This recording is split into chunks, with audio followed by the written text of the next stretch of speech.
Bueno, vamos a tocar este tema. Nuevamente les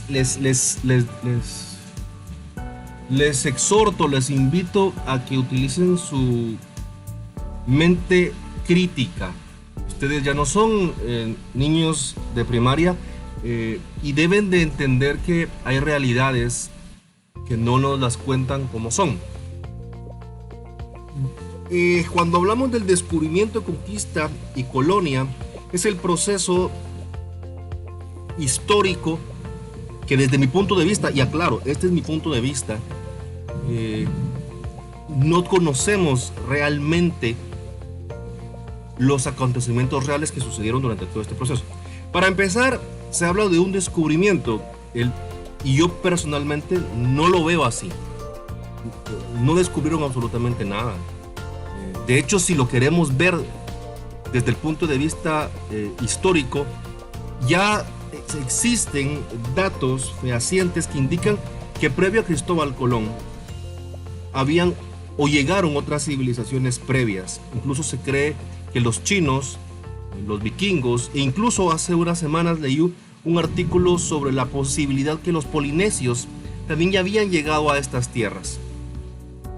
Entonces, ese elemento donde se llama descubrimiento y se celebra el 12 de octubre de 1492, pues históricamente no está, dentro de mi perspectiva, bien establecido. No descubrieron nada. Las civilizaciones, el mundo como se conocía, pues simplemente no tenía la apertura de esta parte del mundo. Pero si lo vemos en perspectiva diferente, o sea, ¿será que fuimos nosotros los que descubrimos o esta parte del mundo descubrió la otra parte del mundo? Entonces creo que hay una especie de como dicotomía en donde no nos ponemos de acuerdo. Yo personalmente se los digo, ustedes utilicen su mente crítica. No hubo un descubrimiento. Lo que sí hubo es un proceso bastante sangriento de una relación de dos culturas, un choque constante y una imposición política, religiosa a través de sistemas militares, y utilizando la religión como medio de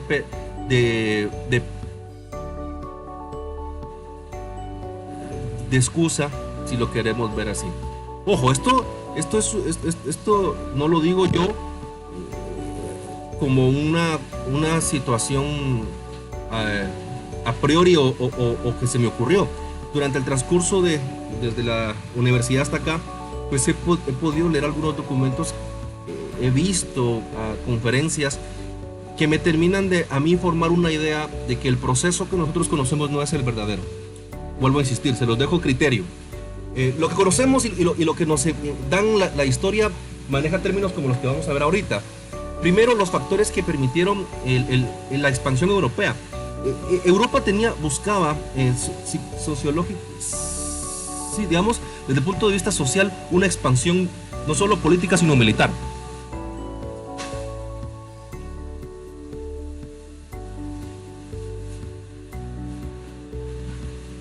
Porque ya habían establecido, se habían establecido reinos durante la época medieval, después de la caída del Imperio de Occidente, donde se habían formado reinos como Francia, Inglaterra, Portugal, España, que durante el transcurso de la época medieval, desde la caída del Imperio Romano hasta el establecimiento formal de estos reinos que continuamente estuvieron cambiando a lo largo de la historia, pues ellos siguieron su modo de expansión y sucedieron algunos factores que permitieron esta expansión. Vuelvo a insistir, esto lo estamos viendo desde el punto de vista occidental, es decir, la historia parte en este punto desde Europa y se va hacia América. Lo psicológico, político, económico y tecnológico son elementos importantes. La utilización de la brújula, eso va a permitir que de alguna manera ellos pudieran emigrar de un lado a otro. Imagínense que para la época de Cristóbal Colón apenas se tenía el conocimiento más allá de ciertas islas que hoy para nosotros lo podemos ver en el mapamundi perfectamente. Se tenía el mapa de Ptolomeo y todavía se tenía ciertas dudas de que había más allá de ciertos lugares, ciertos paralelos.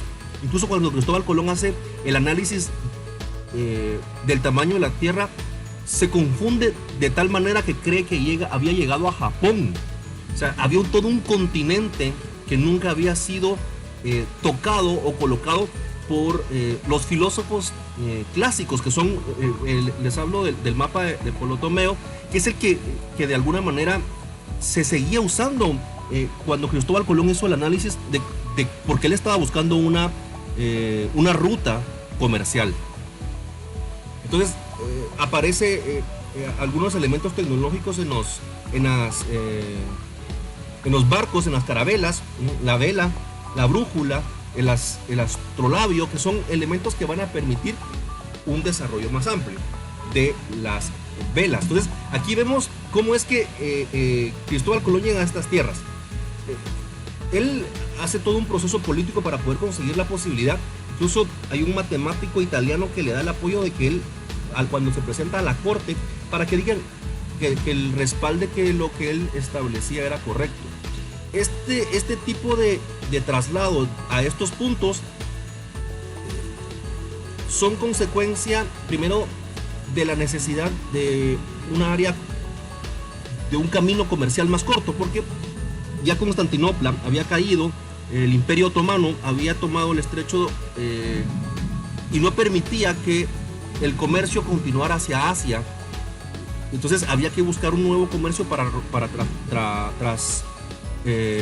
poder comerciar las especies, que eran muy importantes para Europa. La seda, con este tipo de situaciones, el dinero movía esa necesidad, y Cristóbal Colón lo sabía.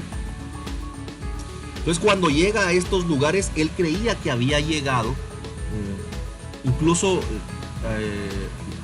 los historiadores lo establecen, Cristóbal Colón pensó que había llegado a la India, primeramente a Japón, y que realmente él había tocado tierra y no lo que había desarrollado. Él incluso hay libros y autores que establecen que Cristóbal Colón murió pensando que jamás, o sea, él nunca llegó a saber que había tocado un continente que no aparecía en los mapas clásicos. Tienen que tomar en cuenta que primero, qué duro es que vengan a mi hogar y a que a través de la religión establecen que yo tengo el derecho de quitarle su hogar, de cambiarle su pensamiento y su religión, porque yo no estoy de acuerdo con eso. La conquista fue una empresa comercial, eso lo quiero que lo tengan claro. Se organizaron empresas. La corona española no tenía el dinero suficiente y lo que hacía era generar una especie de empresa, y les daban un contrato, y a estos mercenarios se les consideraba capitanes de conquista, y este era el principal responsable de la empresa, y que era el máximo beneficiario, y que conquistaba a favor de los reyes católicos en ese momento, Fernando e Isabel de Aragón. No, Fernando Aragón e Isabel de Castilla. El motivo más importante de los conquistadores eran riquezas y fama. Y para los monarcas poder expandir y asegurar sus posiciones, y había hecho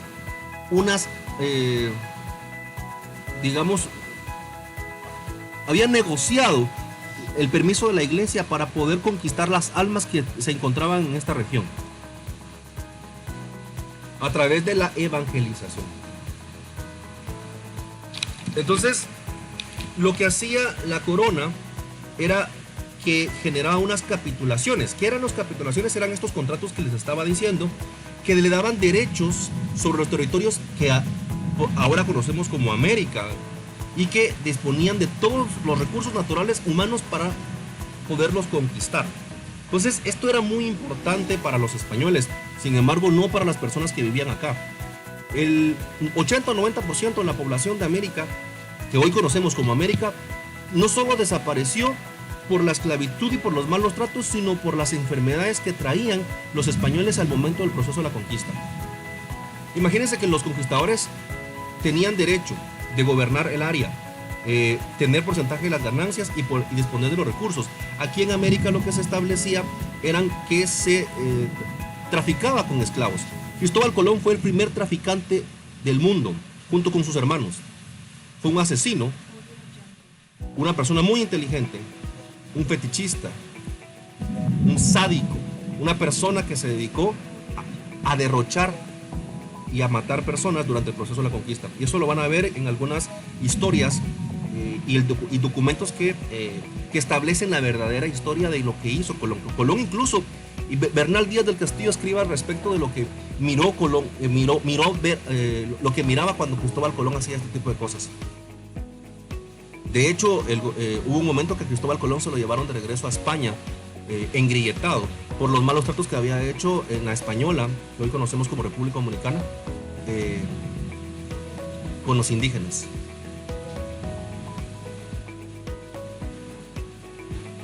Los reyes no tenían dinero, entonces estas capitulaciones permitían un financiamiento privado.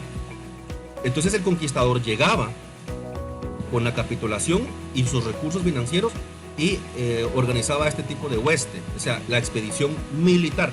Hay que tomar en cuenta que para entonces España había salido de 700 años de invasión de los moros y tenía de alguna manera un proceso de guerra que había logrado entrenar a sus ejércitos, a personas que tenían conocimientos sobre combate.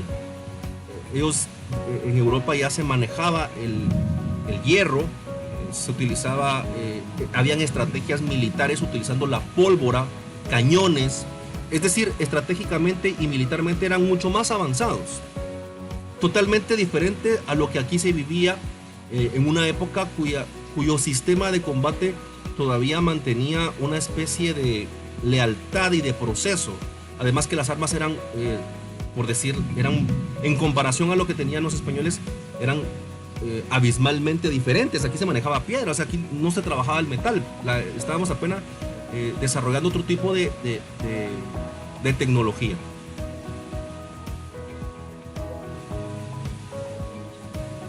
Vamos a ver algunos aspectos, como por ejemplo este personaje, Diego Almagro, que durante el proceso de conocimiento de esta región llegó a lo que hoy conocemos como Chile. Y aquí vemos el otro elemento importante es que se hacían reparticiones, gobernaciones que permitían un control político. Aquí vemos cómo se reparte Carlos V las gobernaciones. Entonces ya se había desarrollado toda la parte de América del Norte que conocemos como México, América Central. Ya Cuba tenía una posición estratégica, ciertas islas del Caribe también. Vemos un poco acá del proceso de las expediciones de Diego de Almagro, cuyo proceso logra en América del Sur la expansión de lo que hoy conocemos como Chile. Quien logra la conquista de Chile es el personaje llamado Pedro de Valdivia, que logra una expedición y luego de que Francisco Pizarro había conquistado y pacificado de alguna manera la parte de Perú, él es el que desde Cusco, que era el sitio donde Francisco Pizarro había conquistado a la mayor parte del imperio incaico, inicia el proceso de conocimiento y de expansión de este territorio hasta llegar a lo que hoy conocemos como Chile. Aquí habían otro tipo de civilizaciones un poco menos bien formadas, o como la incaica, el imperio incaico en América, en lo que fue Perú, Venezuela, parte de Venezuela, Ecuador. ¿Explico? Aquí había otro tipo de civilizaciones mucho con un sistema político y social mucho más parecido a los Pieles Rojas de América del Norte. Quienes se parecían un poco más al imperio incaico eran los aztecas. Aquí vemos cómo se va todo este proceso de conquista, todo el desarrollo, cómo se van fundando las ciudades. Esta era una metodología que utilizaban los conquistadores, llegar a un lugar y fundar una ciudad. Tenían un proceso y una metodología que permitía que organizacionalmente y políticamente y socialmente los españoles y los conquistadores automáticamente tomaran posesión del territorio y pudieran controlar. Y esto obviamente a través de la benevolencia y el visto bueno de los reyes católicos de España. Vemos aquí algunos detalles de la conquista de Chile, personajes que se van desarrollando en América del Sur como Mendoza. Todo este personaje, todos estos personajes de alguna manera tienen similitud en toda la colonia. Es decir, el sistema de gobierno, el sistema político, a través de la creación de virreinatos, de capitanías generales y de gobernaciones, se repite en toda América. Entonces esto nos sirve de ejemplo para que lo vayamos viendo poco a poco. ¿Qué efectos tuvo la conquista sobre los pueblos que vivían en América? Primero, una crisis demográfica.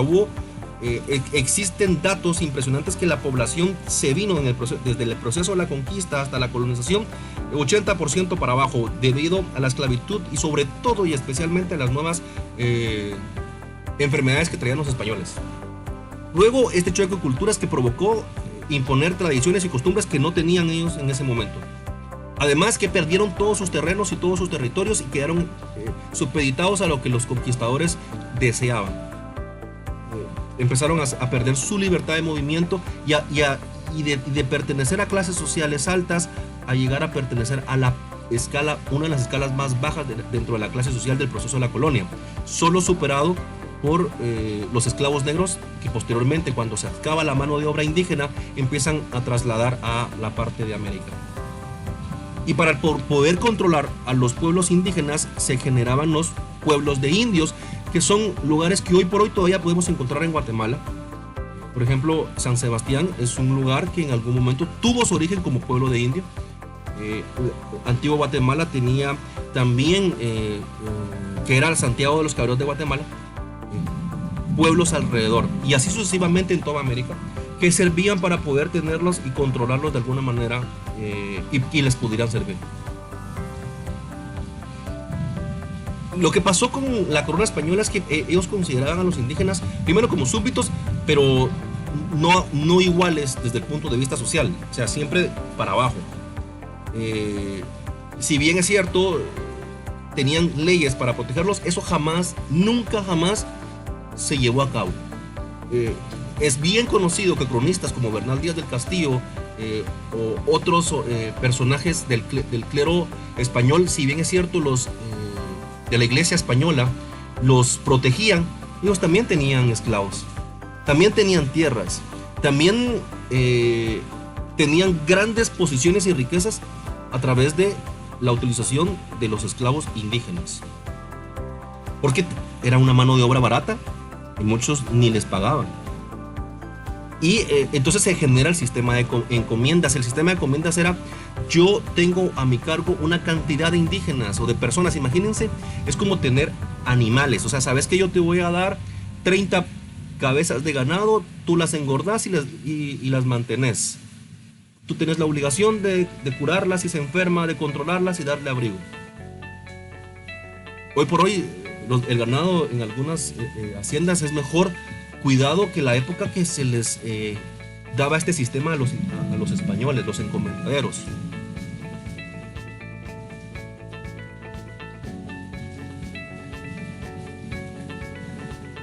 Todo el proceso de conquista fue un proceso violento, de inestabilidad, y no solo para las poblaciones indígenas, sino dentro del círculo de los mismos conquistadores, que unos a otros se miraban como con recelo. Recuérdense que el poder, el oro, es el que se manejaba durante todo este proceso. El afán que mueve el proceso de conquista es la riqueza, específicamente, y sometieron a todos los indígenas de manera cruel, de tal manera que podríamos hablar de situaciones donde eran degollados, quemados, ahorcados, podían ser devorados por animales de combate, de perros que vinieron a esta parte de América, que estuvieron durante la guerra de los moros, que eran entrenados para descuartizar vivos a los indígenas. Eran desollados vivos. Todo primero por no pertenecer al sistema político, social y religioso y a la clase que ellos consideraban que era mejor. Y segundo, por el desprecio y por la necesidad de tener riquezas en esta parte que hoy conocemos como América.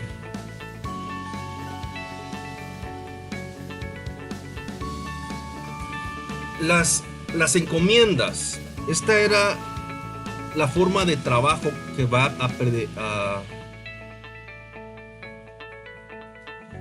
digamos, ser el sistema económico preponderante durante el proceso de la colonia. Es una institución que la corona española genera bajo una especie de derecho. Pero ¿derecho para quién? ¿Quién realmente tenía el beneficio? Los españoles en su totalidad. Hoy por hoy, 500 años después, venimos sufriendo todo este proceso de encomienda. Venimos sufriendo ese desprecio social de nuestros antepasados, de generación de latifundios, del dinero de muchos, o sea, mucho dinero controlado por pocas manos. Sigue siendo el mismo sistema, y ese mismo sistema es el que sigue gobernando a Guatemala. Ve el derecho individual sobre el derecho colectivo. Lamentablemente así es. Podemos ver las noticias de hoy. Vemos el grupo Cayala, que hoy está destruyendo grandes cantidades de hectáreas de un bosque que todavía guardaba cierta calidad en cuanto a su naturaleza, su biología. Y yo me imagino, porque yo conozco los procesos para poder emitir las licencias de manejo de estas áreas, la cantidad de dinero, de sobornos, de que se tuvieron que haber dado para poder hacer el desastre ecológico que están haciendo estas personas, para poder satisfacer las necesidades de pocos, porque el 80% de la población probablemente solo puede llegar a visitar esos lugares, y comprar un terreno ahí probablemente esté entre el 5 y el 10% de la población. Cuando realmente disfrutar esos pulmones que todavía existían es un beneficio colectivo para el 100% de la población. Entonces vean esa diferencia. La encomienda tenía ciertas características. Obviamente para los conquistadores, porque todo esto es de beneficio individual, era convertirse en grandes señores. La palabra don que hoy utilizamos, don José, don Daniel, don, y algún día a mí me van a decir don, que ya estoy viejito, y a ustedes les van a decir don o doña. Esta palabra tiene su origen en el desglose de D-O-N, que significa de origen noble. En la época de la colonia, usted era un don si tenía un origen noble. No a cualquiera se le decía don. Don era un nivel superior a cualquier persona dentro de la clase social de la colonia. Tenía dinero, tenía esclavos, tenía relaciones dentro de las clases altas del clérigo o de personajes importantes de la política de la colonia, quienes gobernaban la colonia en esa época. Obligaciones que tenían los encomendadores era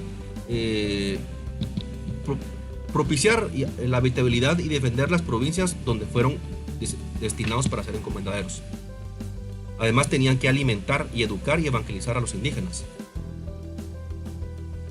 O sea, si se dan cuenta, no hay como un desarrollo social individual, simplemente eran mano de obra. Legalmente, ¿verdad? Les digo legalmente.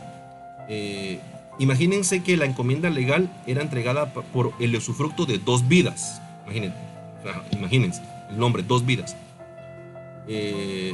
Pero no fue así. Es decir, 2 generaciones después, usted queda libre, pero eso nunca fue así.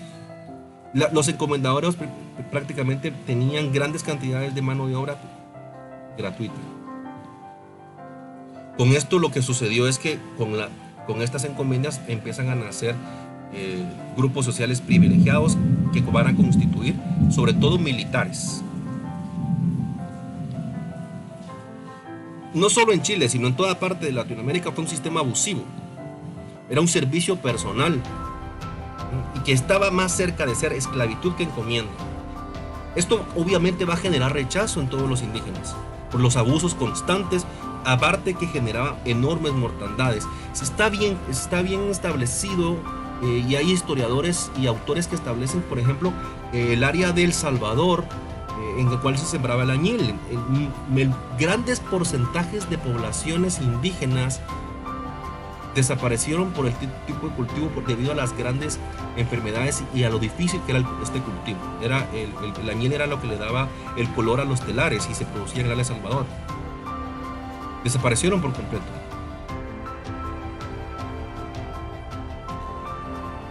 Habían tasas, por ejemplo en Chile, le estamos dando este ejemplo de Chile porque esta información me pareció interesante, pero también se desarrollaban aquí en América. Lamentablemente, conforme va pasando el proceso de la colonia, eh, esto no va a cambiar. No solo la encomienda se mantenía, sino que lo que hace es hacer una especie de cambio radical. Los reyes católicos de alguna manera nunca llegaron a controlar las colonias porque nunca llegaron a posicionarse directamente acá. Dependían de lo que de aquí les informaban las personas que estaban a cargo de puestos importantes que los reyes colocaban.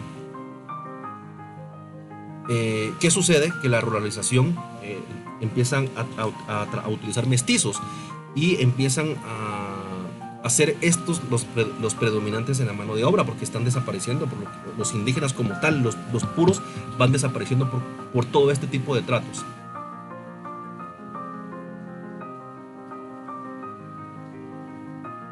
¿Qué pasaba?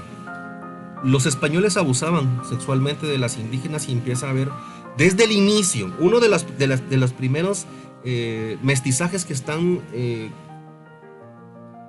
descritos en la historia es la relación que tuvo Hernán Cortés con la mal llamada Malinche, porque realmente el proceso el nombre de la Malinche es una variación de la mala pronunciación que tenía el verdadero nombre de este personaje, cuya participación fue predominante y importante para la conquista.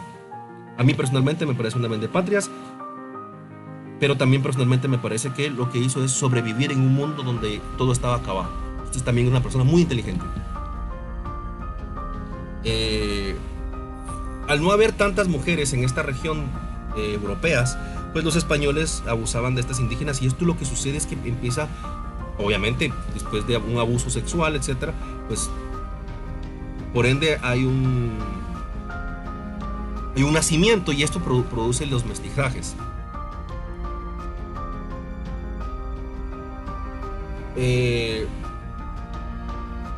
Algo interesante es que al principio la iglesia no avala la relación de indígenas con españoles. Ni la cultura indígena ni la cultura española avalaba este mestizaje. Aquí vamos a ver las mezclas, o cómo se le llamaba a las personas que tenían una relación con una persona de diferente raza. Por ejemplo, no solo estaba la negra, sino también estaba la indígena y otra serie de razas que durante el proceso de la conquista vienen a esta parte de América, sobre todo el Caribe. Por ejemplo, si había un mulato que era un personaje moreno con una española, el resultado de ese personaje era un cuarterón. El cuarterón con una española se llamaba salta atrás. El salta atrás con una persona india se llamaba chino. El chino con una mulata, que es una persona que tiene descendencia negra, era lobo. El lobo con una mulata era jíbaro. El jíbaro con una india, alba, y así sucesivamente. Imagínense todo este tipo de nombres. Había un personaje, por ejemplo, el indio con una mulata se le llama colpamulato. Y si este se metía con una zambaya, este se llama tente en el aire, imagínense. Y el tente en el aire con una mulata, no te entiendo. Y si no te entiendo con una india, ahí estás. Imagínense qué nombres más despectivos los que se les ponían en esa época. El sincretismo cultural es la función de mezclas de elementos culturales que van a provenir de dos o más culturas originales, la española y las originales que estaban en esta región de América. O sea, habían dos mezclas. Sin embargo, ¿quién desarrolló o quién predomina o que obligó a predominar su cultura? Fueron los españoles, por un proceso obligatorio, por un proceso de conquista, por un proceso en donde los indígenas jamás tuvieron oportunidad de opinar. Al final, los esclavos llegaron a tener muchos bueno, en América, digamos, al no haber tanta mano de obra indígena, empiezan a existir los esclavos negros y ellos también empiezan a tener más problemas y ellos llegan a formar la parte más baja de la clase social del proceso de la colonia. Por eso es que no solo en la parte física, social, con la creación de nuevas razas, sino también en la religiosa. Porque no solo había una imposición, pero también los indígenas de alguna manera quisieron mantener sus propias tradiciones y por lo tanto el resultado fue un mestizaje y la creación de ciertas tradiciones que hoy por hoy forman parte de nuestro acervo cultural en Guatemala y en todas partes de Latinoamérica. Algunos de estos tipos de sincretismos podemos, por ejemplo, Mashimón, las ferias patronales, que son una simbiosis entre el patrón de origen cristiano, occidental español y algunos con cierto sincretismo indígena. El aspecto culinario, muchas de nuestras tradiciones tienen ese sabor que es una mezcla indígena y española. En todas partes de Latinoamérica se desarrolla ese tipo de desarrollo. Aquí vemos algunas mezclas, algunos elementos de lo que sucedió en América del Sur. En toda América siempre hubieron en algunos momentos la necesidad o la intención de poder rebelarse, pero nunca se llevaron a cabo. Desde el punto de vista religioso, los religiosos tuvieron un papel muy importante. Primero para la evangelización y segundo, entre comillas, para el proceso de conquista pacificador. Recuérdense que el verdadero papel de la iglesia era poder expandir la evangelización en las nuevas almas. Y ustedes no vayan a creer que era de una manera voluntaria. La realidad es que en muchos casos eran torturados si no aceptaban la religión. La iglesia fue la responsable de la desaparición del 99%, el 90% de los códices mayas considerados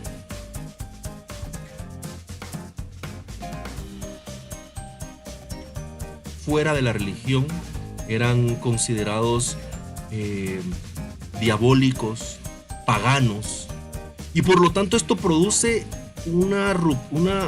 desde mi punto de vista personal, uno de los primeros deterioros culturales que hoy por hoy apenas tenemos para Guatemala. 3 códices que ni siquiera se encuentran en Guatemala: el códice de Dresden, el trecortesiano y el parisiano, que también pues es parte de la pérdida cultural y de la identidad que realmente representaba a quienes vivían aquí realmente. Yo me siento orgulloso de pertenecer a ellos. Aunque sí hubieron críticas, es decir, ellos de alguna manera no estaban de acuerdo, pero como les digo, la verdadera realidad es que ellos también durante el proceso de la colonia mantenían esclavos.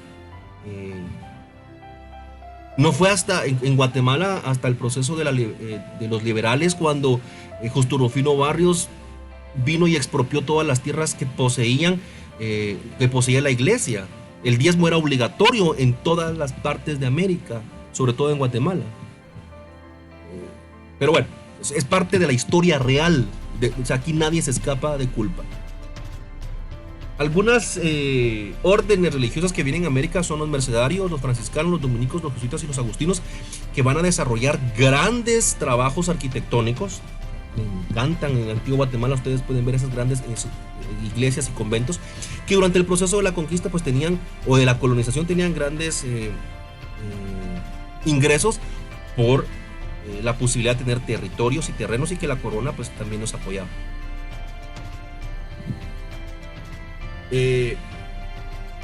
Empiezan a nacer nuevos procesos o culturales nuevos. Recuérdense que no solo había los dioses indígenas que empiezan a desaparecer, empiezan a tomar posturas diferentes que aprovechan los religiosos para poder venderles la idea de esta nueva religión. Empiezan a aparecer los misioneros. La misión importante era de alguna manera primero lograr un trato humanitario para los indígenas y lograr la evangelización. Y los jesuitas tienen un papel muy interesante porque ellos logran que a través de imágenes trasladar la información a las personas que no tenían el conocimiento del idioma y de la escritura que manejaban los españoles.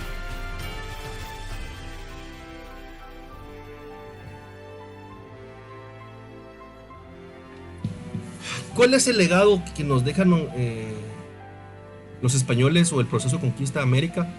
Primero, el mestizaje, un sistema político-social que hoy por hoy sigue siendo complejo. Yo personalmente pienso que no es el más perfecto. Hay muchas consecuencias sociales que seguimos viviendo hoy debido a ese proceso que inicia hace 500 años. Nuestra sociedad, nuestra cultura tienen muchos problemas que venimos arrastrando desde hace 500 años. Sin embargo, creo que es nuestro papel ir eliminando ese tipo de problemas que venimos arrastrando. Yo estoy en total desacuerdo de olvidarnos de lo que sucedió. Algunos hablan y dicen que ya deberíamos de superar el proceso de conquista. Yo pienso que no debemos olvidar lo que sucedió, porque eso nos permite evitar volver a caer en el mismo problema. El que olvida su historia no entiende su presente y olvida su futuro, o está destinado a condenar su futuro.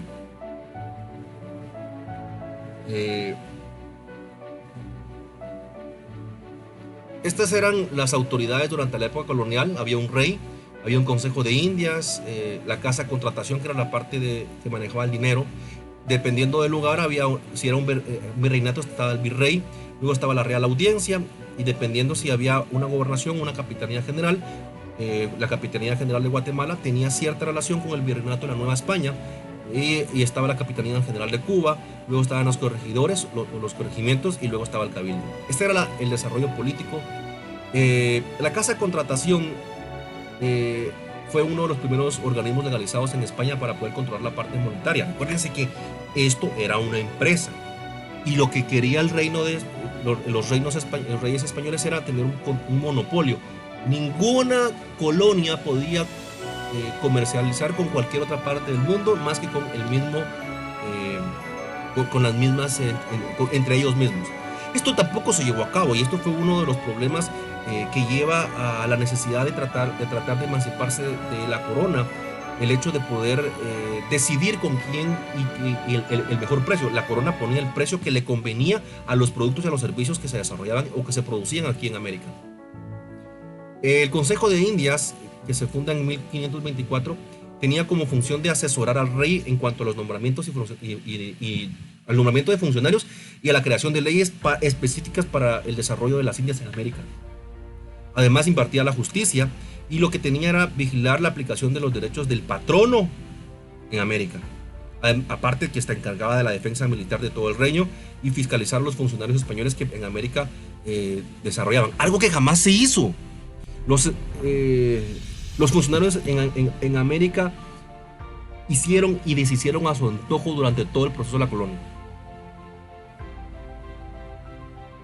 Por ejemplo, el virreinato de Perú, que funcionó de 1535 a 1717, tenía esta región. Los gobernadores también estaban nombrados directamente por el rey y tenían funciones gobernativas y militares. La Real Audiencia era un tribunal de justicia que estaba desarrollado en América. Tenía un presidente y un fiscal, etc. Y estaba supeditado al gobernador. Luego estaba el corregidor. El gobernador era su jefe, por así decirlo, y tenía pequeñas divisiones territoriales como provincias, y aquí quien gobernaba o que podía administrar esta parte era un corregidor. Luego estaba el cabildo, que era lo que hablamos como una municipalidad, que era responsable del gobierno local y la administración de la ciudad en donde perteneciese. Este tenía funciones jurídicas, judiciales, administrativas y políticas. Y el cabildo, el cabildo tenía funciones o labores económicas específicamente por los precios, ver los precios de los artículos de primera necesidad, había un personaje que se llamaba fiel ejecutor, el que establecía y que se pudiera cumplir el precio adecuado. De alguna manera estaban buscando los intereses de la comunidad. Sin embargo, aquí las únicas personas que tenían acceso a estos lugares al principio tenían que descender directamente de los españoles, es decir, que venían de la península, los peninsulares. Luego empiezan a trabajar los criollos, porque luego se asentan acá los padres y las siguientes generaciones, aunque son originarios, sus padres son de España. Los personajes que nacen acá no nacen en la península y a estos se les llaman criollos. Y eso más adelante genera muchos problemas. Algún día lean La Patria del Criollo, porque después de la independencia estaban los criollos que siguieron tratando de gobernar políticamente esta región, y luego aparece una serie de problemas que la historia, si ustedes la leyeran poco a poco en el proceso histórico de Guatemala, van a entender que hoy por hoy todavía sigue siendo el mismo problema, siguen manejándose las mismas familias de origen noble, que de alguna manera se han mezclado con otras grandes familias de abolengo que siguen controlando el poder en Guatemala.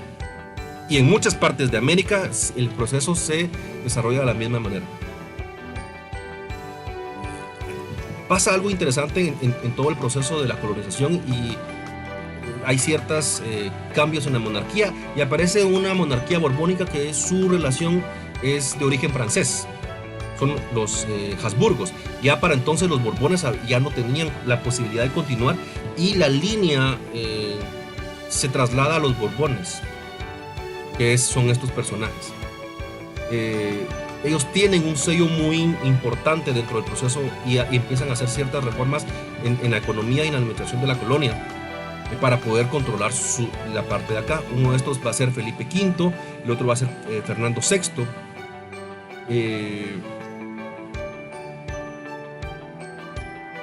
¿Qué reformas van a hacer? Nuevos virreinatos, aparece el de Nueva Granada, el Río de la Plata. Entonces el virreinato de Perú ya se convierte en 3.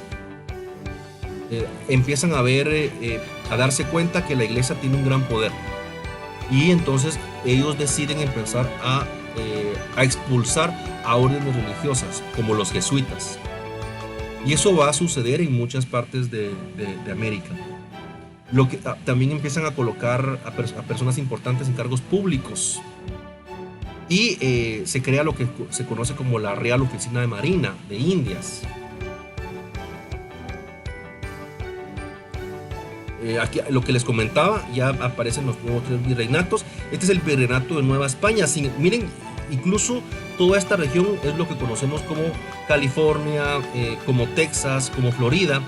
Y en esta parte de acá estaban las 13 colonias inglesas, que eran muy pequeñas en comparación a todo el territorio español. Y esta parte de acá era que hoy conocemos como Brasil. Después de un acuerdo, el Tratado de Tordesillas, pues se le cede este territorio a la corona portuguesa. Carlos III, él va a imponer la posibilidad de que las colonias puedan tener libertad de comercio. Sin embargo, esto no se da en su totalidad.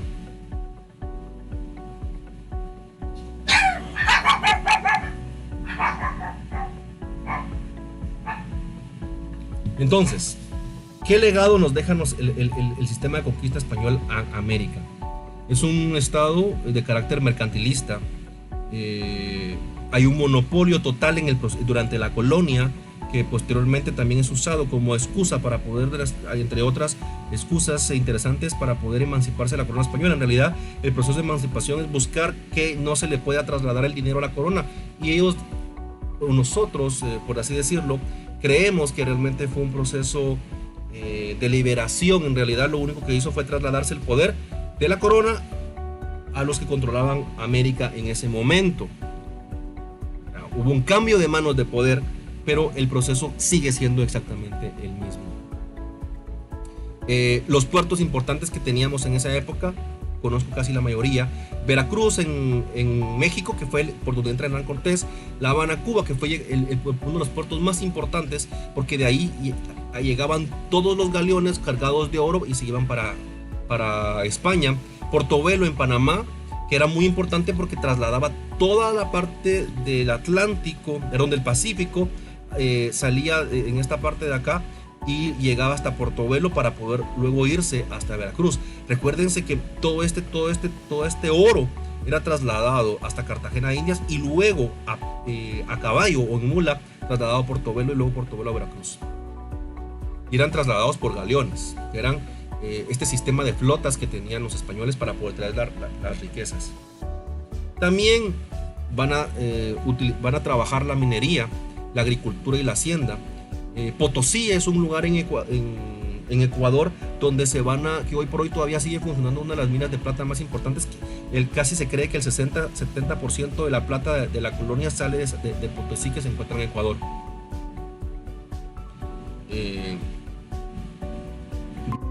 Imágenes de este proceso que todavía nos llega hoy por hoy.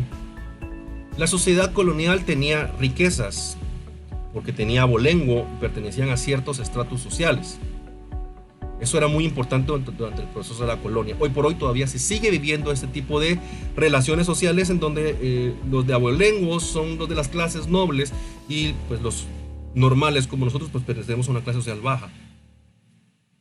Normalmente los españoles que eran vascos, gallegos o castellanos, eran los que ocupaban altos cargos. Los hijos de estos españoles tenían cargos medios y eso fue algo que al final también provoca, o es una de las causas del proceso de emancipación, el hecho de los criollos de tener el control también dentro del poder político al cual ellos creen que tenían derecho.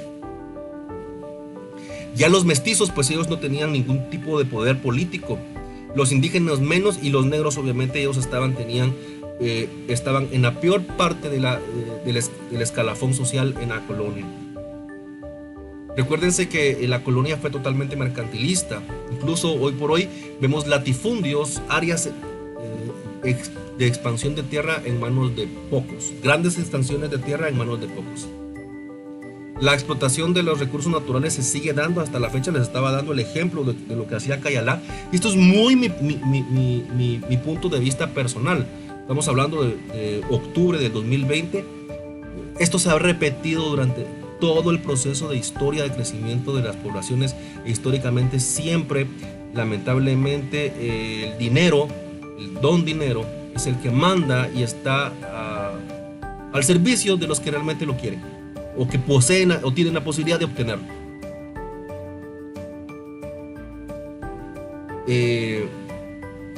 De alguna manera, muchas de las instituciones después de la independencia en América siguen funcionando con otros nombres. Hoy conocemos departamentos, conocemos alcaldías, conocemos municipalidades y cambiaron todo este sistema. Sin embargo, se mantienen estos sistemas de control político. Ya no hay un rey, sino aparece un presidente.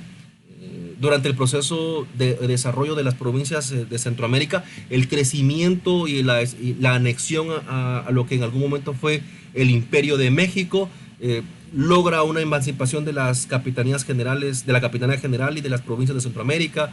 Y bueno, se da un proceso de independencia muy interesante que hasta la fecha pues hoy define el mapa político de Centroamérica. Nosotros perdimos Chiapas, Quintana Roo y Tabasco en el proceso de anexión. Se crea en algún momento el estado de los Altos, que pertenecía a todo lo que llegó a formar todo lo que era Chiapas, Tabasco, Quetzaltenango, Retauleo, Suchitepeques, Sololá y todo el Soconusco.